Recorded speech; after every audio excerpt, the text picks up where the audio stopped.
자, 철없는 어른들 시작하겠습니다. 저는 제로입니다. 취준생입니다. 이사장입니다. 지나가던 시민 A님입니다. 승작가입니다. 오늘 제가 할 거는 리얼 로스 코리아입니다. 리얼 로스 코리아는 이제 원래 이제 생각했던 건 그 남북 정상회담 특집으로 하려고 그랬는데 많이 지났죠, 시간이 벌써. 우선 저는 이 책을 가지고 할 건데요. 이 책은 리얼 로스 코리아라고, 이 책의 저자는 안드레이 랑코프입니다. 안드레이 랑코프는 지금 국민대학교에 교수로 재직하고 있는 사람이고요. 김일성 종합대학에서 교환학생으로 다녀오기도 했고, 북한에 관한 책을 몇 권 썼어요, 이미. 이 책은 2013년에 나왔고요. 이 사람이 이 책을 쓴 이유는 서구 사람들한테 니들이 잘 모르는 북한을 알려주기 위해서 썼다고 합니다. 근데 이제 이걸 한국에서 또 발행을 한 거고요.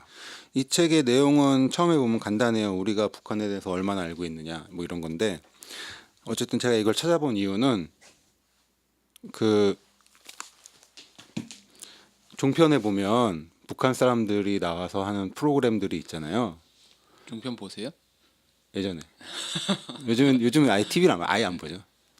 TV를 보면 그 종편에 보면 북한 사람들이 나와서 하는 그게 있는데, 그때 그 사람들이 하는 말이 몇 번씩 탈북을 하다가 잡혀가서 수용소에 잡혀갔다가 드디어 남한으로 탈북을 했다, 이런 말을 하는 거예요. 근데 우리가 그 전까지 알고 있던 거는 북한의 강제 수용소에 끌려가면 거기서 뭐 먹지도 못하고 죽도록 일만 하고 성폭행도 당하고 뭐 그러다가 죽어야 나온다라는 게 우리가 알고 있는 상식이잖아요. 근데 정치범 수용소니까. 근데 그 사람들은 몇 번씩 탈북하다가 수용소에 끌려갔다는 거야. 몇 번씩. 말이 안 되잖아요. 그 TV에 나와 있는 쟤네들이 간첩 아니야? 이렇게 생각을 했던 거지. 근데 그 내용도 이 책에 보면 나와 있어요. 북한의 정치범 수용소는 우리가 아는 죽어야 나오는 뭐 죽도록 일만 하다가 나오는 데도 있고, 우리 조선시대 때 귀양 가는 것처럼 그냥 마을이 수용소인 거예요. 너 여기 가서 살아. 여기서 갇혀서 너 아무 데도 못 가. 살아. 이런 데도 있고. 오지 체험. 그리고 우리 귀양 갈 때, 조선시대 귀양 가는 거 보면 혼자 갈 때도 있지만 가족을 데리고 가족이 한꺼번에 이주하는 경우도 있잖아요. 그런 수용소도 있는 거예요. 그러니까 수용소가 울타리, 우리 아우슈비츠 같은 거 생각하듯이 울타리 쳐놓고 거기서 막 탁장 같은 데서 재우면서 일만 시키고 그런 게 아니라 그냥 마을인 거예요. 네, 그런 데도 있다는 거죠. 네, 그렇죠. 그런 데도 있다. 그리고 그러면 이제 탈북하는 게, 그러니까는 압록강을 넘어서 몰래 국경을 넘어가는 게 북한에서 중범죄냐? 아니라는 거예요. 이게 90년대 이후로는 그게 경범죄인 거예요, 북한에서. 그러니까 그거다 잡혀가면 몇 주 정도 조사를 받긴 하지만 우리가 생각하는 그런 중범죄가 아니라는 거죠. 그러니까 우리나라에 탈북자가 많이 들어온 게 2000년대 이후에, 그전엔 탈북자가 몇 명 없었잖아요. 뭐 누가 이제 비행기 몰고 오거나 배 타고 오거나. 고위 공직자가 넘어오거나 이런 경우밖에 없었는데, 어느 날부터 그 일반적인 북한 주민들이 미친 듯이 넘어왔죠. 그러니까 국경을 넘어가는 게 중범죄가 아니니까 그렇게 넘어갈 수도 있었던 거고, 몇 번씩 잡혀도 다시 또 탈북할 수 있는 거고. 그리고 탈북 브로커가 이렇게 있는데, 한국 돈으로 1,500만 원 정도를 주면 북한에 있는 집 앞에 차를 대기시켜서 그 차에 태워서 군인의 에스코트를 받아서 국경을 넘어서 한국 오는 비행기에까지 딱 태워준대요. 탈북 코스 중에 제일 비싼 게 1,500만 원짜리인데 그렇게 해준다는 거야. 그리고 제일 싼 거는 정말 자기가 산 넘고 물 건너가지고 몰래 넘어가지고 이렇게 오는 것도 있고. 그리고 탈북 코스 중에 우리가 이제 뉴스에 많이 봤던 게 뭐 몽골이나 캄보디아나 이런 제3국으로 넘어가서 이렇게 한국으로 넘어오는 거를 많이 봤잖아요. 그 사람들 목숨 걸고 탈북했다 뭐 얘기하는데 그게 아니라 탈북하는 사람들이 너무 많아지니까 중국에 있는 공간 한국 공간에서 그 사람들을 안 받아줬다는 거예요. 안 받아주니까 제3국으로 넘어가서 올 수밖에 없었다. 그런 내용들이 나와요. 그리고 이제 우리가 북한 사람들이 우리 드라마를 보면서 남한에 대한 동경을 가진다라고 얘기하지만 북한 사람들은 한국 드라마를 재밌게 보지만 그 드라마를 믿진 않는데요. 우리도 안 믿잖아요. 거기 우리나라 드라마 보면 되게 고학생인 원룸에 사는 고학생인데 원룸이 한 40평 되고 집안에 그랜드 피아노랑 50인치 TV가 있고 막 그렇잖아요. 그런 것처럼 북한 영화에서도 자기네들을 과대 포장해서 만들기 때문에 남한도 그럴 것이다 라고 생각하면서 그걸 믿진 않는데요. 그냥 단지 남한이 북한보다 잘 산다라는 정도. 자, 그래서 북한에 대해서 다시 얘기를 하면 우리나라 법으로는 북한은 나라가 아니잖아요. 그렇죠? 북한은 그냥 괴뢰 집단이 거길 점거하고 있는 거잖아요. 북한 쪽에서 보면 남한은 나라죠. 아니에요. 북한도 법이 똑같아요. 똑같아요? 예. 어, 북한도 법이 똑같아요. 우리 북한 법에 의하면 남한은 괴뢰 집단이 거기 점거하고 있는 거예요. 서로 그 유엔 가입은 했지만 서로를 인정하지 않는 그 법은 안 바꾼 거네요. 북한은 그대로 그렇죠. 북한도 그대로 둔 거네요. 예. 그래서 이제 1948년 9월 9일에 조선민주주의 인민공화국을 선포를 해요. 우리나라 대한민국도 뭐 정부 수립하고 이제 하는 것처럼. 그리고 그 당시에 북한의 수도가 어디였을까요? 법적인 수도. 한성, 서울, 네, 서울이에요. 대박. 그래서 1948년 9월 9일 그 조선민주주의 인민공화국 수립을 선포를 하면서 수도를 서울로 해놓은 거예요. 법전에. 그리고 그게 1972년에 가서 법이 바뀌어요. 이거 우리 전혀 모르고 있었던 내용이잖아요. 그러면서 이 책은 이제 제가 이제 주로 잡은 거는 리얼 로스코리아라는 책이고 그게 참고 자료로 한 게 안녕하세요 김정남입니다라는 책이에요. 이거는 일본의 고미오지라는 기자가 김정남하고 인터뷰했던 걸 몇 년 동안 인터뷰한 걸 정리해서 올린 거예요. 그분 가셨는데. 보셨죠? 그리고 김정남이 김정일의 장남인데 지금 북한의 최고 지도자인 김정은은 삼남이에요. 삼남이고 김정남하고 김정은은 배다른 형제이기 때문에 둘이 한 번도 얼굴을 본 적이 없대요. 그리고 김정남 같은 경우에는 외국 유학생을 너무 오래 해서 북한 생활이 안 맞는 거야. 김정은 한 2년 했나? 2년 정도 했죠.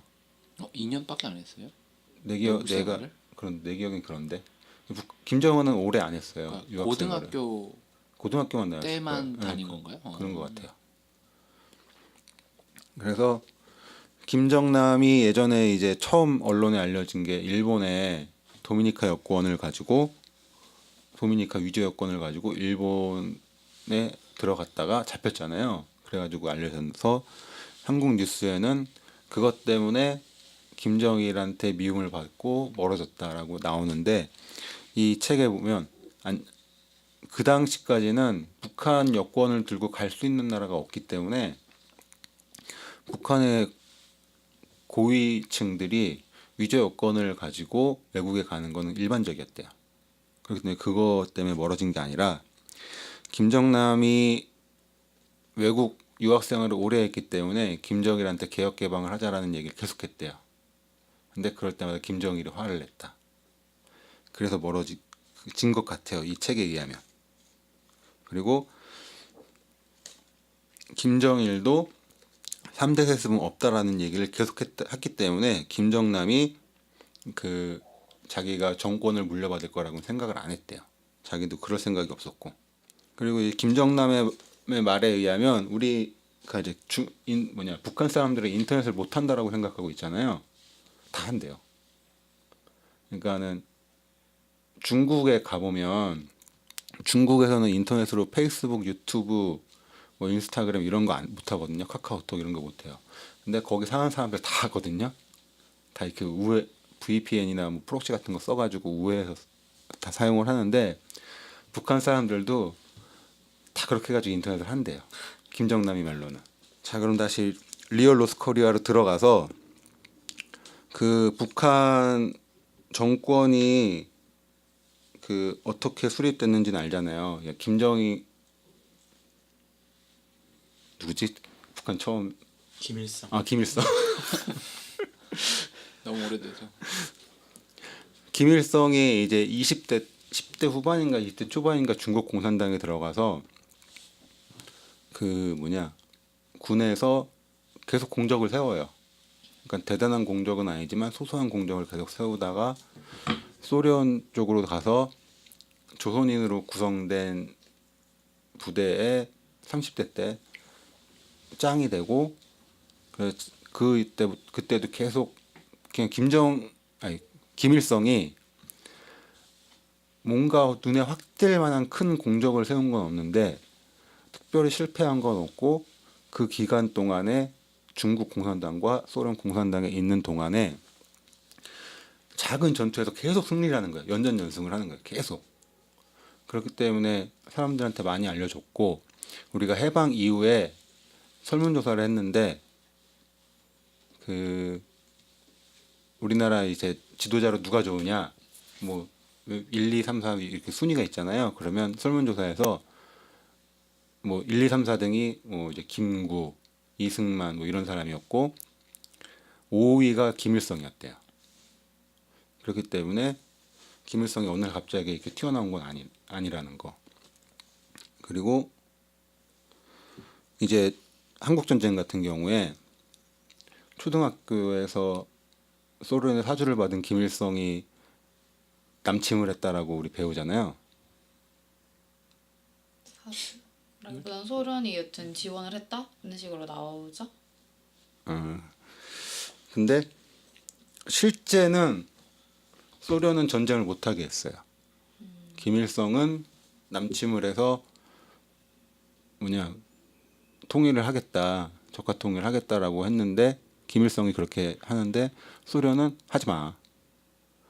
우리 지금 우리 2차 대전 끝난 지 얼마 안 돼서 너무 힘드니까 지금 네가 내려가면 미국이랑 우리가 싸워야 되는데 우리가 싸울 힘이 없어. 하지 마. 계속 그런 거야. 그러다 바뀐 거잖아요. 그러다가 나가고. 아니 미국이 나가서 바뀐 게 아니라 김일성이 계속 모스크바에 가가지고 우리 전쟁하게 해달라. 해달라니까 귀찮으니까 그래 해. 그 대신 우리가 군 지원은 없어. 그래서 김일성이 한 게 3일 내에 서울을 자기네들이 수복을 하고 이거 수복이라 그러면 안 되는데 자기들 입장에서. 네. 수복을 하고 한 달 내에 전쟁을 끝내겠다라는 계획을 계속 보여주면서 하게 해달라. 그래 해. 근데 우리 그 대신에 너희 군사 지원은 못 해줘. 그러니까 그때는 이미 미군이 없었던 상태니까. 네. 그래 니들끼리 그냥 해봐. 난 몰라 이런 거 아니에요? 예, 그렇죠. 그랬는데 서울까지 진군하는데 일주일 걸렸나요? 걔네들이? 일주일? 다 먹는데 일주일 걸린 거 아니에요? 서울을 이렇게. 네, 서울까지 먹는데 일주일 걸렸나 그럴 거예요. 아마. 근데 그 이유 중에 하나가 이 책에 나온 내용은 아닌데 우리 그때 이제 우리 학교에서 배우는 내용이 그때 군인들이 다 외박 나가고 외출 나가고 그랬을 때 새벽에 쳐서 그랬다라고 하는데 그 당시에 우리가 이제 남침할 걸 이미 알고 있었고 군대가 계속 이동을 하고 전쟁 준비를 하니까 이미 알고 있었고 다른 부대들은 전방 부대들은 휴가를 내보냈는데 저기 강원도 춘천 쪽인가 그쪽에 있는 애들은 그쪽에 있는 부대장이 지금 전쟁 날 것 같으니까 휴가 외박 다 막아라. 다 전쟁 준비해라. 그래가지고 거기서 3일을 막았대요. 근데 전쟁 날 걸 알고 있는데 왜 다른 전방에는 다 휴가를 보내요? 우리나라 군 지휘부가 다 일본군 출신이잖아요. 다 비리로 얼룩진 애들. 군인이 휴가를 내보내면 그 군인이 부대 내에서 소비하는 뭐 쌀이라든가 이런 것들이 있을 거 아니에요. 그거를 다 자기가 착복을 할 수가 있어요.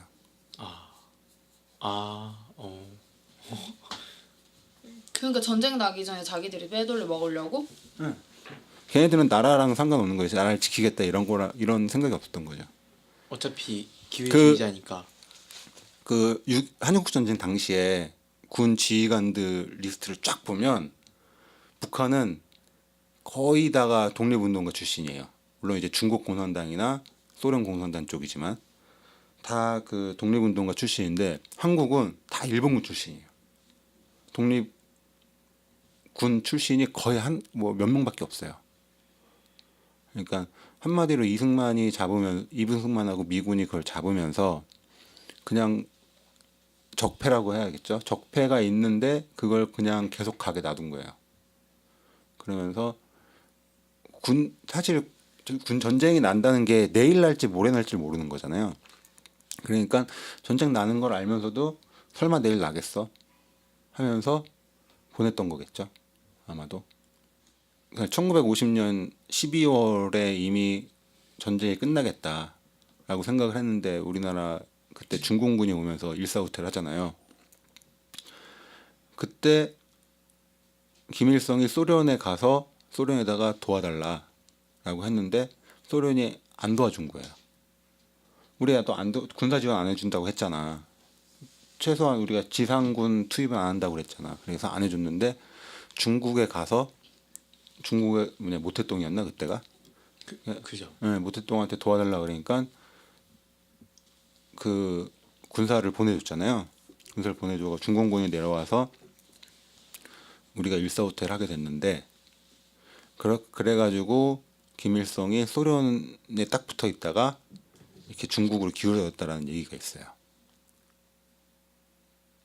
서울 함락이 6월 28일이네요. 3일이네. 네, 3일 만에 서울 함락. 그래가지고 진짜 3일 만에 했네. 어쨌든 그 춘천에서 못 네, 막았으면 네. 춘천에서 못 막았으면 더 우리 빨리 미군 되고. 오기 전에 전쟁 끝났을 거라는 얘기가 있으니까. 네, 그건 그때도 막 중국이 막 설립됐을 때였네요. 보니까 그쵸? 한 1년도 안 됐을 때. 중국은 이미 있었는데 중화인민공화국이 그때 이제 중국 내전 국공 내전 끝나고 중국 공산당이 완전히 자리 잡은 게 그때죠. 친일파들이 항상 하는 말이 일본이 우리를 이렇게 점령해서 식민 통치를 했기 때문에 경제 발전을 할 수 있었다. 뭐 얘기 있잖아요. 그게 북한으로 보면 맞는 말일 수도 있어요. 그게 왜 그러냐면 일본이 식민 시절에 세워둔 그 공업지대 85%가 북한 땅에 있었어요. 우리나라에 15%밖에 없었어요. 그런데 또 문제는 뭐냐면 우리나라 미군이 들어오면서 일본 사람들이 남쪽에 있던 일본 사람들은 비교적 안전하게 일본으로 돌아갔어요. 근데 우리 일본에서 식민 시절에 그 공장을 세웠으면 거기서 일하던 사람들이 있을 거 아니에요. 조선 사람들은 다 허드렛 일을 해요. 밑에 있는 일, 기술 필요 없는 일, 그리고 정말 중요한 기술들은 일본 사람들이 가지고 자기네들만 하면서 조선 사람들한테 안 가르쳐줬어요.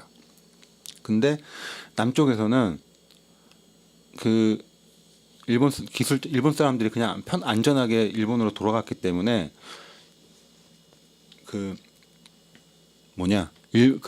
중요한 기술들을 우리가 배울 수가 없어서 일본들이 만들어놨던 그 공업지대가 아무런 쓸모가 없게 된 거예요. 남쪽은. 그렇기 때문에 남쪽에서는 그 일본이 때문에 뭐 경제 발전을 이룩할 수 있는 뭐 그런 게 됐다. 뭐 이게 말이 안 돼요. 근데 북한은 김일성이 들어갔잖아요. 일본 사람들을 다 잡아놓고 야, 니네 이거 우리한테 다 전수해줘. 그러기 전에 니네 못 돌려보내라고 해버린 거예요. 그러니까 일본 사람들이 북한에 있는 북한 사람들이죠. 북한 사람들한테 기술을 다 전수해주고 걔네들이 지어놨던 85%의 공업지대들을 다 돌릴 수가 있었어요. 그렇기 때문에 우리가 해방 이후에 북한이 더 잘 살았죠. 우리 남한보다.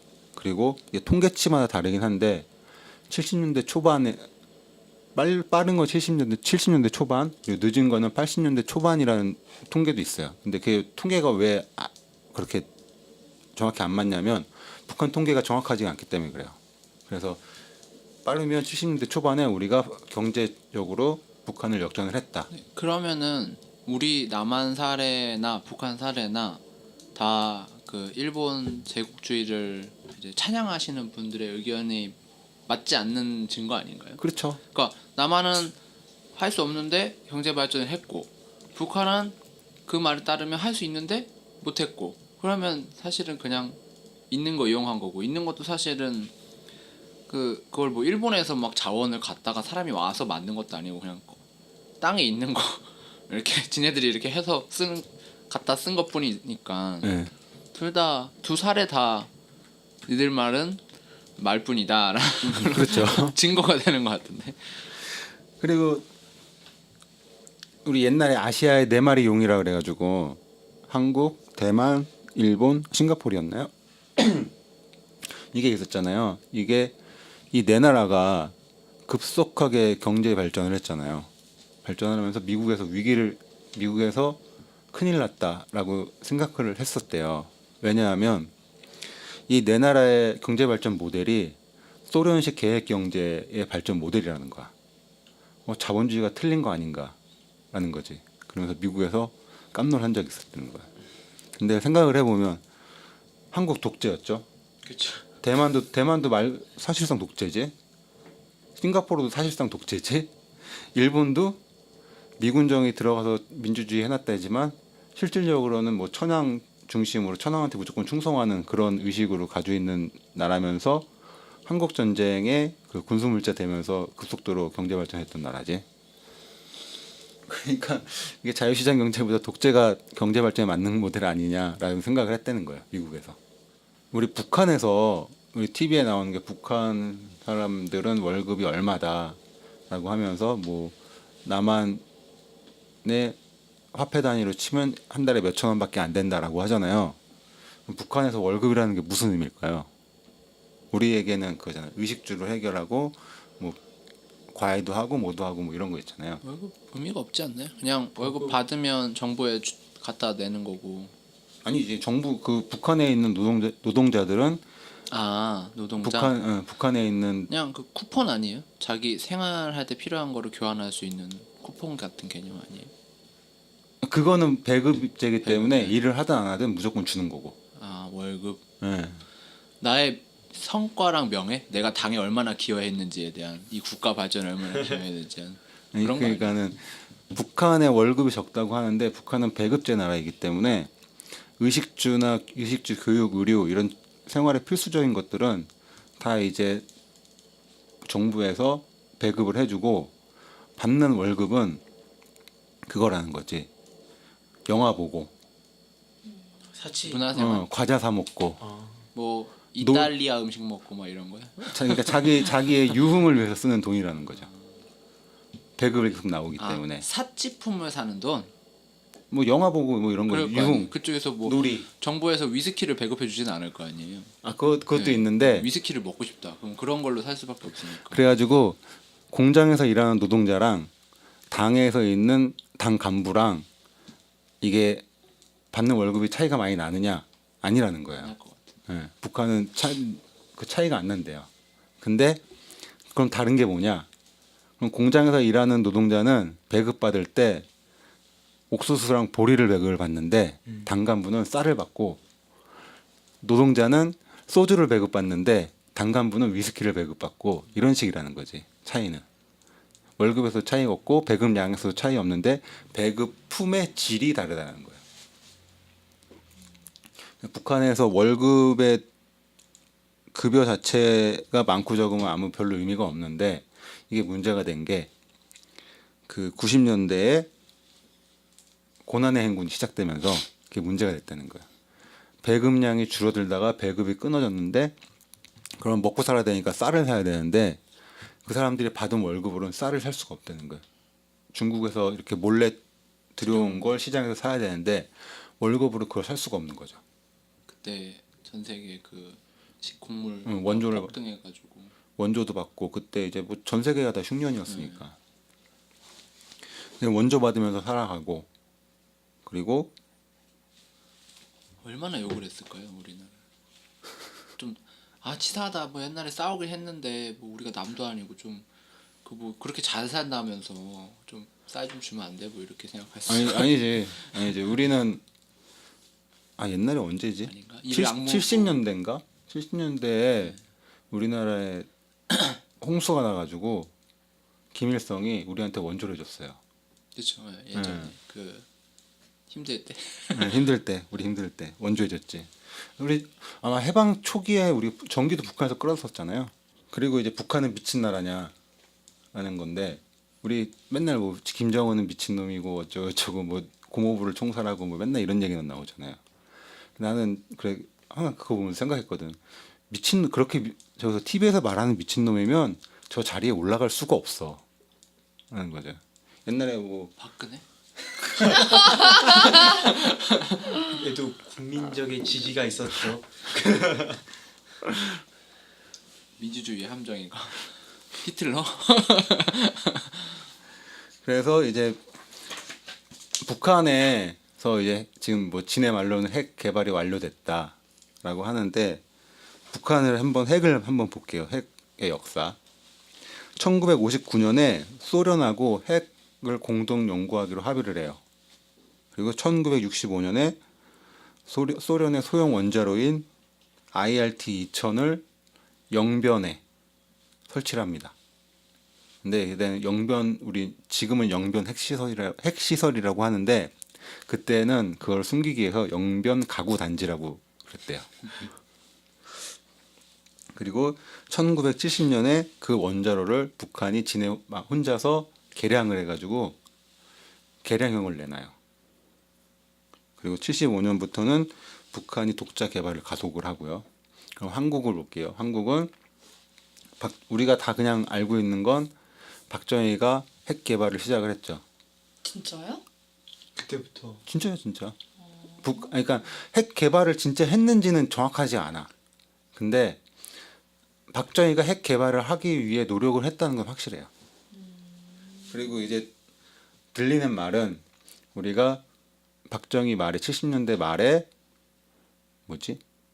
핵 개발을 완료까지 갔는데 박정희가 죽었죠. 죽고 전두환이 정권을 잡으면서 미국에 가서 미국한테 야 우리 핵 개발 그만둘 테니까 나 한국 대통령으로 인정해줘 라고 해서 전두환이 대통령이 되고 그 이후에 노태우가 한반도 비핵화 선언을 했죠. 그러면서 이제 이희소가 나오죠. 무궁화 꽃이 피었습니다라는 소설의 이희소. 이 책에 나오는 건 아닌데 다른 건 몰라도 그 책은 많이 아실 것 같아요. 무궁화 꽃이 피었습니다. 거기에 나오는 그 물리학자 이희소가 박정희를 그렇게 싫어했대요.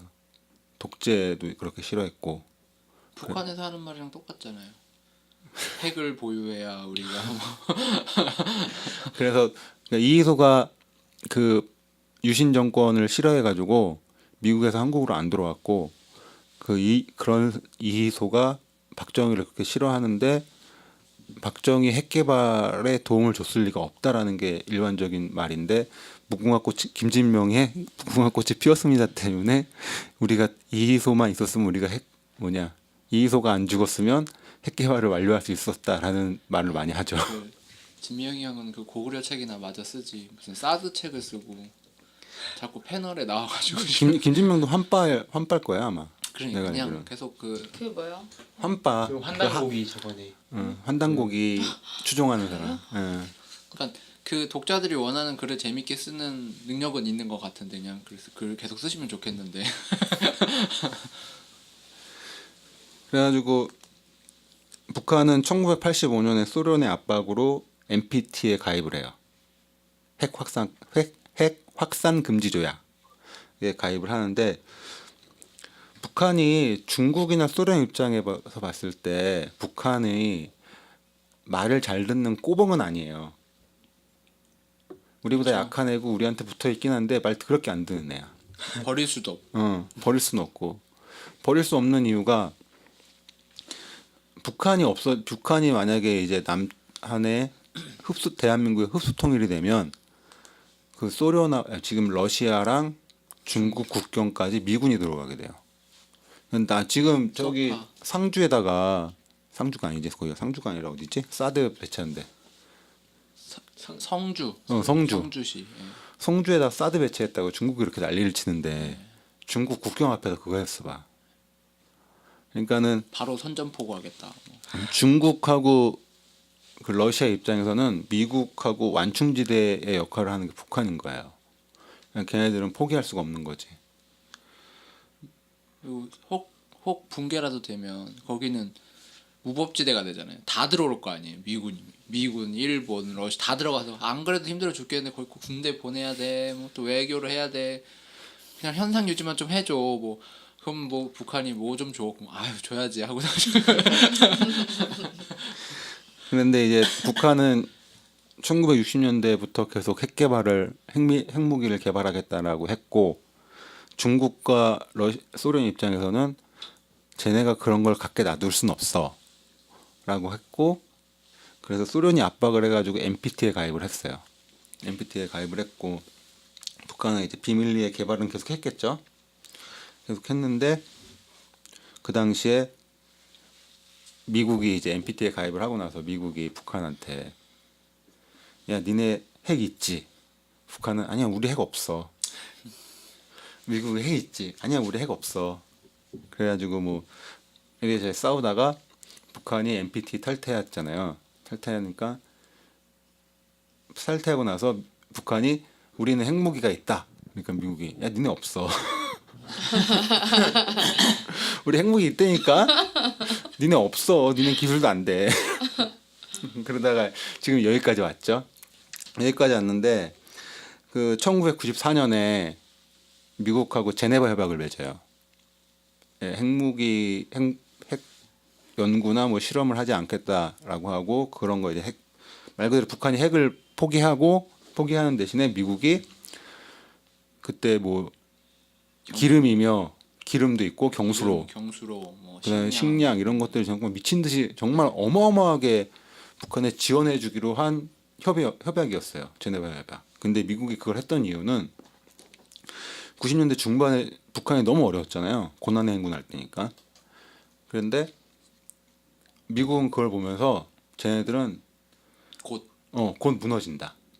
우리가 이렇게 협약을 맺었지만 분명히 우리가 협약을 지킬 필요가 없다라고 해서 미국이 해준 거라는 거예요. 그런데 문제는 북한이 안 무너져. 계속 원자로 니네 경수로 지어주기로 했다며. 지어줘. 왜 빨리 안 지어줘? 그러는데 아씨 우리 지어줄 생각 없이 그냥 말만 한 건데. 그런데 계속 지어줘야 돼.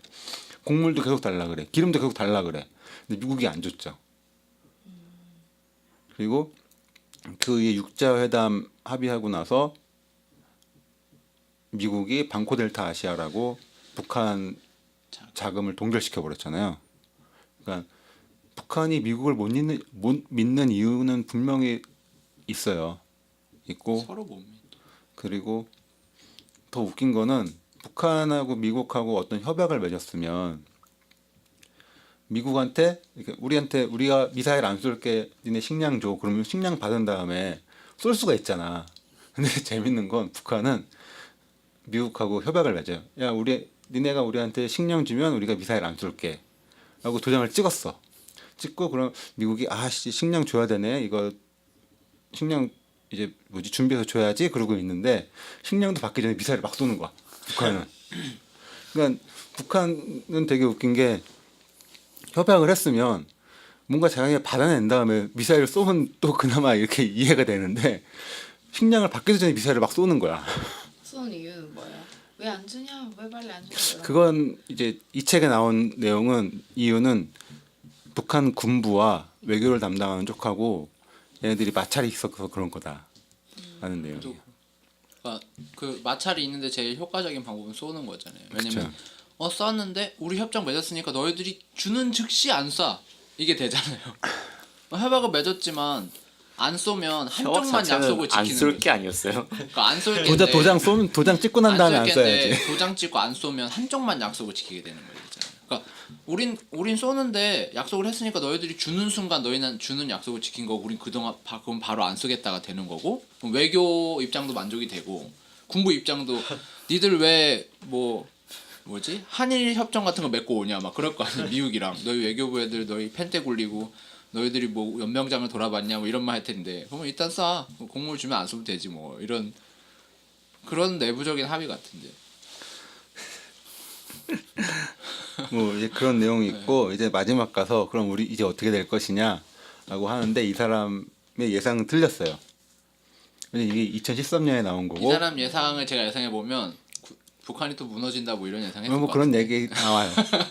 그런 얘기 나오는데 어쨌든 예상은 다 틀렸어요. 과거 이제 2013 그때 책 나올 때 기준으로 과거는 과거의 내용을 그냥 사실 그대로 정리한 거고 그 이유는 이 사람이 예상을 한 거고 그럼 우리는 어떻게 해야 되냐 이런 건데 어쨌든 내용은 다 틀렸어요. 예상은 다 틀렸는데 그러면 우리 북한하고 어떻게 지내야 될 거냐라는 건데 이제 우리 과거에 19대 국회의원이었던 임수경 국회의원이 전대협 대표로 북한에 넘어가잖아요. 근데 긴 머리 여자분. 그쵸. 네. 예, 그분이 북한에 넘어가는데 그 당시에 북한에서 이제 남한의 전사가 뭐 와가지고 어쩌고저쩌고 계속 엄청나게 환대를 해주고 그 사람을 방송이나 뭐 이런 데서 띄워주고 그 사람 그 김일성도 만났어요. 그 사람이 사진이 있으니까. 근데 그 당시엔 그러고 넘어갔는데 그게 이제 북한 사람들한테 뇌리에 박혀버린 거예요. 남한은 미제 압제로 인해서 굉장히 힘들게 살고 있고 뭐 그런 내용을 한 우리는 뭐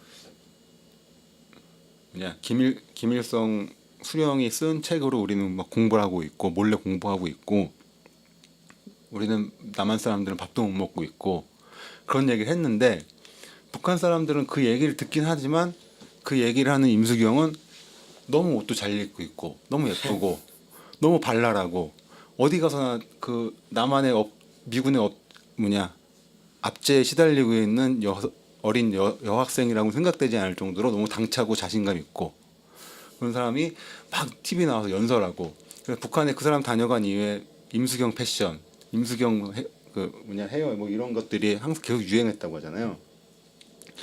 그런 사람이 이제 북한에서는 임수경이 이제 판문점을 넘어와가지고 감옥에 갔어요. 감옥에 가서 3년 반인가를 살고 이제 출소를 했는데 이제 그것도 다 보도를 했죠. 북한에서 방송에서 보도를 이거 봐라.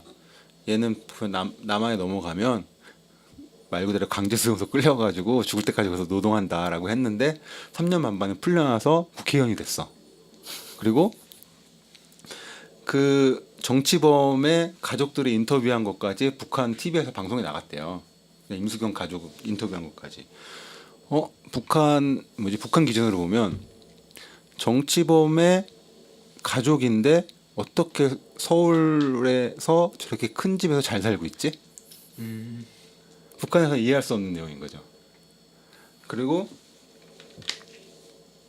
예를 들면 개성공단에서는 북한 사람하고 우리 남한 사람하고 업무적인 그 대화 이외에는 아무것도 할 수가 없대요.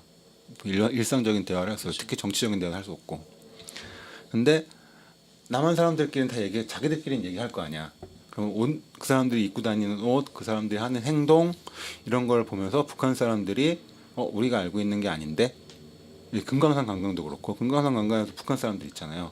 남한 사람들은 너무 옷도 잘 입고 너무 자유롭게 왔다 갔다 하잖아요. 북한에 가는데도 금강산 관광 그런 것들이 북한 사람들한테 의식을 심어준다는 거지. 여긴 자유롭고 잘 살고 있다. 계속 그걸 하고 있다라는 거예요. 그러면서 북한 개성공단 월급이 20불이에요. 처음에 20불이었을 거예요. 20불인데 그게 북한 기준으로 보면 가장 많은 월급을 받는 직업이고 그때 아마 내 기억 정확히 안 나는데 이 책에는 그 20불 중에 35%만 그 노동자가 가져가고 65%는 나라에서 가져가는 건데 그럼에도 불구하고 북한에서 가장 월급을 많이 받는 직업이 개성공단이었다는 거죠. 그리고 이거는 이 책에 나오는 얘기는 아닌데 그 북한에서 해외에 파견되는 노동자들 있잖아요. 그거를 그 사람들 취재를 한 거야. KBS에서 취재했는데 그 사람들도 비슷하대요. 한 70%는 나라에서 가져가고 30%만 그 노동자가 가져가는데 그거 30%만 가져가도 북한에서 엄청난 고소득의 층이 되는 거예요. 1년 나갔다 오면 10년을 먹고 살 수 있다고. 근데 북한에서 외국에 이렇게 노동자로 나가려면 기본적으로 대학을 나와야 되는 신분이 좋은 사람이어야 된대요. 그 사람들이 이제 북한에서는 잘 살 수 있는데 편하게 잘 살 수 있는데 왜 이렇게 나오냐? KBS에서 인터뷰를 했다는 거야. 인터뷰를 했는데 왜 나왔냐? 그러니까 애들 과외비나 뭐 이런 것 때문에 나와야 된다고. 걸로 나왔다. 돈 벌러 야 그러니까 북한도 가해가 심한가 그런 얘기를 하는 거니까. 어디나 가해가. 그리고 그런 사람들이 나와서 보면은 어쨌든 외국 사람들은 한국 사람들 계속 볼 거 아니에요. 이런 사람들을 이렇게 접촉을 계속 하는 것만으로도 북한 사람 주민들이 나만의 우호적인 생각을 가지게 계속 할 수가 있다 이거죠. 되게 교순한 사람이 되게 생각이 단순하네요. 아니 근데 그 실질적으로 임수경 사례가 있으니까 임수경 사례도 있고 개성공단 사례도 있고 그리고 이 책에 나오는 내용 중에 그게 있어요. 그 북한 사람들을 남한 사람으로부터 보호해야 된다. 왜냐하면 북한은 경제 지식이 없잖아요. 경제에 대한 기본 개념이 없잖아요. 그게 이제 경제에 대한 개념이 다른 거 아니에요? 우리랑? 그러니까 우리 같은 경제 개념이 없을 뿐이지 자기들의 경제 개념은 있을 거 아니에요. 자신들의. 그러니까 그게 시장 경제가 됐을 때 그 네. 사람들의 경제 개념으로는 아예 빵부터 시작한다라는 거지. 시장 경제가 들어오면 네. 무너져서 걔네는 배급 경제이기 때문에 배급 경제에서는 아무런 문제가 없는데 시장 경제가 되면 걔네들 한마디로 말하면 북한 사람들 다 사기 당한다 이거예요. 너무 교수님이 너무 단순한데. 북한인들 네, 순박하게 아무것도 보는 것 같은데 순박한 사람들밖에 안 보는 거 아니에요? 그게 이제 그거를 증거로 대시하는 것 중에 하나가 한 몇 년 전에 북한에서 화폐 개혁했잖아요. 화폐 개혁이 실패를 했는데 그 당시에 이제 배급제가 제대로 되지 않고 있을 때였고 화폐 개혁을 했는데 화폐 개혁이 이제 디노미네이션을 했는데 공을 두 개를 없앤 거예요. 공을 두 개를 없앴는데 이러면 물가가 내려가겠지라고 했는데 안 내려갔던 이유가 시장 우리가 하지 말라는 시장 나가서 장사하는 애들을 잡으려고 한 건데 그러면 공장에서 열심히 일하는 애들한테는 혜택을 줘야 될 거 아니냐. 근데 공장에서 일하는 애들이 그 전에 월급을 100원을 받았잖아요. 그럼 공을 두 개 없었으면 1원을 받아야 되는데 그 사람들한테는 새로운 화폐에서도 100원을 준 거야. 그러면 월급이 몇배가 오른 거야 도대체? 100배가 오른 100배가 오른 거죠. 그러면 시장에 돈이 넘쳐나니까 인플레이션이 일어나잖아요. 북한에서 그거를 예상한 사람이 아무도 없다는 거야. 인플레이션에 대한 개념이 없기 때문에. 그 화폐 개혁한 사람이 너무 북한 사람들 되게 유학 갔다 오고 그런 거 있지 않아요? 근데 북한이 내부 정치는 그 군부가 장악하고 있던 거라서 또 군부는 해외 나가서 유학할 필요가 없잖아요. 그래서 이번에 유학을 왜 보내? 똑똑한 사람이 있어도 뭐 얘기할 기회가 없겠지. 그러니까 유학한 사람 와서 군부를 못 들어. 그리고 유학도 대부분 IT 위주지. 그렇죠. 그래서 이번에 김정은이 바꾼 게 그거잖아요. 군부랑 싸워서 그 경제 관료들을 대거 진입시키는데 군부랑 대립했던 거. 그래가지고 북한 사람들은 우리가 항상 접하고 있는 경제에 대해서 접할 일이 없잖아요. 북한 주민들 자체도. 북한 주민들 가면 걔네들은 사기를 당할 수밖에 없는 거지. 그리고 이제 소련이 무너졌을 때 해외 기업들이 그 뭐냐 러시아에 가서 가게를 차렸잖아요. 차리면 예를 들면 뭐 이마트가 있고 이마트 옆에 홈플러스가 있고 그 옆에 뭐 롯데마트가 있다. 그러면 우리가 수박을 사는데 이마트는 1,000원이고 홈플러스는 2,000원이고 롯데마트 3,000원이야. 그럼 우리는 다 이마트 가서 사겠죠. 수박을. 근데 소련 붕괴 이후 러시아 사람들은 바로 옆에 이렇게 나라에서 하는 구경 그러니까 1층에는 사기업이 있고 2층에는 나라에서 하는 그 소매점이 있어요. 그러면 여기 1층에 있는 그 사기업에서 하는 소매점에는 빵이 빵 한 덩이 2,000원이고 구경 가게는 1,000원이다. 그러면 우리는 당연히 한층 올라가서 1,000원짜리 빵을 사는 게 우리 입장에서 맞잖아요. 근데 러시아 사람들은 그게 안 했다는 거야. 그냥 1층에 들어가서 2,000원짜리 샀대. 근데 아니 누가 봐도 그건 말이 안 되는데 왜 그러냐? 근데 그 당시에 소련이 붕괴된 이후 러시아 사람들한테는 경제 개념이 없기 때문에 그냥 바로 앞에 가서 그냥 사는 거였다는 거야. 빵 파는 곳에 가서 빵 샀는데 뭐가 문제지? 이렇게 생각하는 거예요. 그 당시까지는 이제 북한도 그렇지만 배급을 받을 때는 배급 뭐 빵에 1,000원, 빵 하나에 1,000원이다. 그럼 전국에 있는 모든 빵 가게가 1,000원인 거잖아요. 근데 소련이 그랬다는 거예요. 러시아가 처음에. 알고 보니 사기업방이 훨씬 맛있었어. 근데 그 얘들은 다 지금보다 너무 옛날 얘기를 하는 거잖아요. 그렇죠. 예, 그러니까 얘도 다르고. 근데 우리 시골 가면 할머니 할아버지 다 맨날 사기 받잖아. 그러니까 그 옛날 사람만 그런 거지. 그 시대 사람, 그 시대에 그런 문화를 겪었던 사람. 근데 진짜 이거는 직관적으로는 안 닿는 것 같아요. 저는 약간 느낌이. 아니 근데 그것도 이제 우리 탈북자들이 남한에 들어오면 정착 지원금을 주잖아요. 대부분이 사기 받아서 난린대요. 그렇죠, 아무래도. 북한 사람들 들어가면 남한 그 사기꾼들이 북한에 들어가면 걔네들 사기 안 받고. 그러니까 단순히 사기가 아니더라도 그 자본 시장 경제 주기에서 자본을 많이 가지고 있는 사람들이 대거 들어가서 전부 다 선점을 하겠죠. 그렇죠. 응. 그리고 예를 들면 북한 의사들은 정말 놀라운 기술을 가지고 있대요. 그게 뭐냐면 그 빈 맥주병을 가지고 정맥주 사용 병을 만드는 법을 알고 1930년대 장비를 가지고 복잡한 심장 수술을 하고 그건 정말 우리 지금 의학 기술로는 정말 말도 안 되는 그런 기술들을 다 가지고 있대요. 근데 문제는 통일이 되면 그 의사들이 그 기술을 써먹을 수가 있느냐 이거지. 다 불법으로 되지 않아요? 그 사람들은 우리가 만약에 라이센스가 안 되고. 흡수 통일을 하면 그 사람들 의사가 아닌 거예요.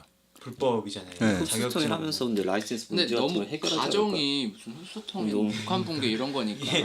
그거는 뭐. 근데 애초에 그 IT 유학 갔던 사람들 안 만들고 뭐했지? 아니 걔네는 그거 돈이 할 시간에 다른 거 아니야? 그 사람들은 그거지 뭐 해킹. 아니 막혀 있으니까 안 되는 거고 우리나라도 장비 외국에서 안 사오면 우리나라 의료도 망가질 거야 완전히. 그리고 탈북자들이 지금 한국 와서 사는 거 보면 교수하고 대단한 엄청난 기술자였는데 한국 와서 보면 공사장 가서 일하고 음식 배달하고 이런 거밖에 못하잖아요. 그러니까 그 사람들을 보호하는 의미에서 뭐 재교육하고 직업교육이나 이런 것도 다시 해야 되는 의미가 있는 거죠. 재교육, 직업교육도 저희도 느끼지만 사실 한계가 있죠. 나이가 있으신 분들한테. 우리나라는 재교육 시스템 자체가 잘못돼 있어요 사실상. 그러니까 모든 게 자격증을 따는 그 과정으로 돼 있기 때문에 행정적이니까. 맞아요. 이거 저희 오늘 하고 후속편이 있잖아요. 네. 후속편에는 2013년 이후를 다루는 것 같아요. 그래요. 맞아요. 그렇게 될 거예요. 제가 알기로는 지금이랑 너무 예전 얘기를 하는 거라 몇 완전. 년인데 벌써 몇십 년 같은 느낌이에요. 이거. 그러니까 물론 저 책이 우리들이 흔히 알던 북한을 깨준 인식이 또 많이 있는데 이게 너무 빨리 변하고 있으니까 네. 그 부분도 분명히 아는 게 좀 더. 저 금년 초부터 완전히 너무 많이 바뀌었죠. 지금 북한 안에 시장도 있고 시장 생긴 지는 꽤 되지 꽤 않았어요? 됐잖아요. 근데 저 때는 아직 제대로 안 생겼던 거죠. 시장이. 아니 이 당시에도 시장이 있었는데 있는데 뭔가 활성화가 안 되고 네. 좀 시장 활성화돼 있었어요. 그래요? 왜냐하면은 그러니까 그 활성화라는 게 있고 사람들이 이용을 하지만 누구나 막 무조건 시장에 가서 뭐 장사를 한다든지 자본이 축적되다든지 이런 게 없었잖아요. 그 얘기 나와요. 나오는데 이제 간단하게 얘기하면 북한에서는 남자는 무조건 일을 해야 돼요. 그렇죠. 남자는 무조건 일을 해야 되고 노동당. 그 남자는 당에서 지정해 주는 데 가서 일을 해야 돼요. 일을 해야 되고 여자도 그렇게 해야 되는데 여자는 한 가지 예외 조항이 있는 게 결혼을 하면 일을 안 해도 돼요. 자기가 하기 싫으면. 전업주부. 전업주부가 될 수가 있어요. 전업주는 배급이 나와요? 네, 배우고 나오죠. 사회주 그 우리나라가- 공산국가니까. 그러니까 여자는 자기가 일을 하기 싫으면 안 할 수가 있는 근데 거예요. 배급이 뭐 그게 아니, 우리가 좋은 거 생각하는 아니죠. 뭐 60년대 70년대 풍요로울 때는 그런 사람들이 잘 살았다는 거지. 풍요롭게. 월급이라는 게 월급 받으면 그냥 유흥비로 쓰는 거니까 걔네들은 저금할 필요도 없잖아요. 노후까지 모두 다 보장을 해주니까. 그래가지고 월급 많이 받을 필요가 없으니까 전업주부 하는 거예요. 그리고 되게 그러니까 북한은 너무나 가부장적인 그런 나라라서 어떤 부부가 있어. 부부가 있는데 남편은 단간부로 정말 열심히 칭찬받고 잘하는 애야. 근데 부인이 뭐 정치적인 뭐 사상이 안 좋은 애로 찍혔어. 그럼 처벌을 받을 거 아니에요. 근데 부인을 처벌하는 게 아니라 남편을 처벌을 해. 관리를 못했다고. 남편이 가부장적인 국가. 이거 완전 유교 이거 조선 후기 이거. 아프다 북조선이구나 이름이. 모든 게 갑자기 이해가 되는. 조선 민주주의 아직 조선이 인민공화국. 있다. 아, 그 조선 시대에도 그렇게 하진 않았지 않아요? 예. 조선 시대 조선 말기에는 약간 아니 조선 시대에는 그냥 여자만 내쳤지. 그냥 이상한 뭐 애가 들어왔다 이렇게 하면서 그러니까 여자만 내쳤지. 하지만 남자도 욕을 먹었는데 이제 후기 가서는 완전 이제 개차반이 된 거고. 그래서 여자를 처벌하는 게 아니라 남자를 처벌하는 거지.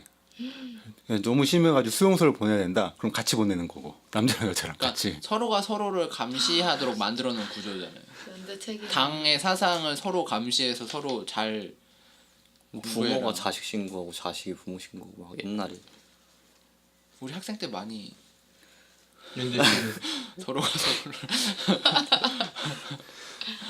서로를 이 책의 내용 중에 이 부분이 제일 마음에 드는 부분이 있는데 대오배.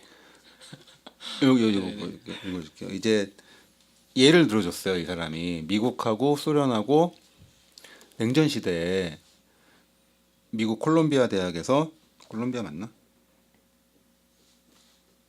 콜롬비아 대학에서 그 소련의 유학생을 받은 거예요. 미국이 돈을 대줘서 4명을 받았어요. 4명을 받았는데 그때 이제 미국에서 말이 많았대요. 간첩들 넘어온다. KGB 넘어온다. 근데 실제로 어쨌든 그래서 콜롬비아 대학에서 4명의 유학생을 받았는데 실제로 KGB가 왔어요. 그렇게 KGB가 뭐예요? KGB 특수 공작 CIA 뭐 CIA 국정원 같은. 이런 거. 옛날 소련의 국정원. 그래가지고 그 사람들 유학을 하고 소련으로 가서 그 KGBA 요원이었던 사람은 승승장구해서 10년 만에 KGB 선전부의 1차장이 됐어요. 그러니까 소련의 그 사람이 이제 유학했던 사람이 10년 후에 그 KGB 선전부장이 돼가지고 그 사람이 이제 누구냐면 올레 칼루진이라는 사람인데 이 사람이 최초로 공개적으로 KGB를 비판한 사람이래요. KGB는 정보 기관인데 왜 시민들을 감시하냐? 그럼 안 된다. 이런 식으로 처음으로 KGB를 비판한 사람이고 그분 잘 돌아가셨나요? 이 사람 그 또 나와요. 그리고 알렉산드로 야코블레프라는 사람이 있는데 이 사람이 이제 뭐냐 소련이 붕괴할 때 그 고르바초프의 정책을 그 실질적으로 설계한 사람이 그 사람이에요.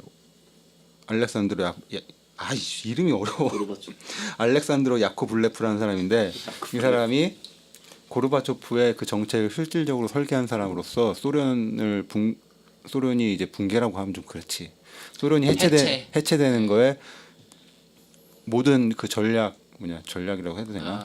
그거를 설계한 사람. 출구 계획을 설계한 사람으로. 그러니까 이 사람 말은 거지. 우리가 북한 유학생을 받거나 아니면 북한 유학생이 외국에 가서 공부할 때 우리가 돈을 대줘라. 그러면 실질적으로 이건 통일 비용이라고 우리 말을 하지만 얼마 안 들잖아요. 몇 명이니까. 근데 그걸 남한으로 유학을 오거나 외국으로 유학을 가는 사람은 정말 최고 엘리트일 거예요. 그러면 그 사람들은 한 10년, 20년 후에는 북한 정권의 최고위층이 돼 있을 거고 통일이 됐을 때 그 사람들이 가장 큰 역할을 할 수 있을 거다라는 얘기를 해요. 그래서 대충 이 책을 훑어봤는데 1시간이 흘렀네요. 예상한 대로네요. 이거 보면서 이거 정리하면서 이거 건드릴 게 아니었다. 너무 내용이 방대하다. 아 근데 뭐 그래도 다 재밌지 않았나요? 모르는 내용이 많아서. 되게 진짜 생소한 이제 내용이다. 후기 2부에서는 뭐 13년 이후야 최근을 13년이 이제 우리 최근- 평양이 달라지고 뭐 시장 북한 시장이 실질적으로 어떻게 돼 있나 뭐 이런 저는 든 것들. 생각이 이거 핵에 대해서 한번 얘기해 보는 게 좋겠다라는 생각이. 북한 핵심이 핵이니까 핵 때문에 지금 여기까지 온 거잖아요. 근데 사람들이 저는 이렇게 전 세계 모든 반자유 진영이라고 해야 되나? 미국을 선두로 미국을 반미 진영? 뺀 다른 반미 진영에서 예전부터 성공적으로 자기들이 독립적으로 경제 개발을 하면서 자리를 잡기 위해 거쳤던 순서가 첫 번째가 핵이잖아요, 다. 그렇죠. 중국도 이제 그렇고. 파키스탄 같은 경우에 네, 특히 이제 다. 인도 그러니까 파키스탄이 몇 가지 이제 대표적인 작은 나라들이나 큰 나라들이 개입한 경우도 있지만 무조건 핵을 일단 보유하고 그 다음에 그거를 서로 알았어 우리 서로 건드지 말자 한 다음에 경제 개발을 들어가니까 그래서 핵이 정확히 뭔지 핵이 국가 간의 균형상 어떤 역할을 하는지 이게 핵이 어떤 무기길래 어떤 식으로 이제 뭐 한번 싸우자 말자 이런 개념인 건지 그런 거 한번 정리해 보는 것도 좋은 다음에 이사장이 하면 되겠네요. 네, 다음에 그거 제가 한번 해볼게요. 근데 이게 찾기 너무 귀찮아서. 근데 몇 개 없잖아요. 핵을 보유한 나라들이. 그리고 핵을 합법적으로 포기한 나라와 강제적으로 포기한 나라, 안정적으로 보유한 나라 이렇게 구분되고 뭐 떼써서 가진 나라, 뭐 이제 친구니까 가진 나라. 그러니까 친구니까 가진 나라는 영국이고 떼써서 가진 나라는 프랑스고 포기한 나라는 남아공이고 리비아. 리비아 뭐 이런 나라도 있고 이란도 뭐 그냥 뭐 핵을 줬다 가졌다 하고 있는 나라 뭐 많으니까 한번 얘기해 핵을 맞은 나라 일본 뭐 이런 거 얘기해. 거의 유일하지 않나요? 끝이죠. 처음이자 마지막. 다른 분들은 뭐 할 얘기 없으세요? 2부가 기대되네요. 2부까지 들어야 후기를 얘기할 거 아니에요. 아니 이분은 이렇게 심각한 얘기가 좀 재밌는 얘기야. 웃긴 재밌는 최근 얘기 얘기 하려고. 네. 최근 근데 저는 최근에 북한 내용을 많이 이렇게 찾아보니까 사실 보면은 다른 나라 같아요. 완전 나라가 바뀐 김정은이 나라 완전 바꿔놓은 것 같아서 아니 근데 내가 예전에 이제 중국에 있을 때 연변에 있었거든요. 연변에 있는데 연변에 있는 방송국 사람들은 한국에도 왔다 갔다 하고 북한에도 왔다 갔다 하잖아요. 그 사람들 하는 얘기가 그런 거예요. 그때 10년 전인데 10년 전에 그 사람들이 평양만 따지면 한국보다 훨씬 살기 좋다고. 이번에 평양 근데 그거는 이제 뉴스에 나오는 거 보니까 10년 후잖아. 근데 아, 10년 그렇구나. 전에 10년 전에 그 사람들이 중국의 방송국 사람들이 내가 직접 들은 거예요. 그 사람들하고 얘기하면서 직접 들은 건데 북한이 이제 외곽은 되게 깡촌이고 그런데 평양만 따지면 한국보다 훨씬 살기 좋다고 그 사람들. 그렇겠죠. 또 우리나라 평양 사람들 잘 살게 하려고 다 개고생한다고 뭐 그렇게도 말을 하니까 그리고 뭐지? 나 전에 일하던 그 회사 사장이 금강산에 이산가족 성봉을 갔다 왔는데 그 작은 아버지를 만나고 온 거예요. 근데 작은 아버지 처음 보는 거지 자기는. 근데 아버지가 돌아가셔가지고 아버지가 돌아가시기 전에 그걸 신청해놨는데 오니까 안 간다고 하기도 뭐해서 그냥 자기가 갔다 왔대. 그래가지고 작은 아버지를 딱 만나서 사는 거 힘들진 않냐고 물어봤더니 갑자기 품에서 평양 시민증을 딱 끄는 책상에 딱 내려놓으면서 내래 평양 시민이야 그랬다는 거야. 완전 다르겠다. 이러면. 오히려 넌 안 힘드냐고 그러면 먹고 살기 힘들지.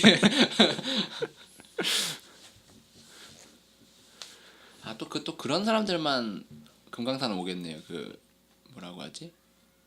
이산가족 상봉. 그러니까 평양 뭐지 이산가족 상봉을 그렇게 많이 할 수 없는 게 북한에서 시골에서 있는 시골에 있는 사람이 이산가족이야. 그렇죠. 그러면 중앙에서 그 사람들 데려오는 게 너무 힘들다는 거야. 도로도 안 좋고 철도 교통 상황이 너무 안 좋아서.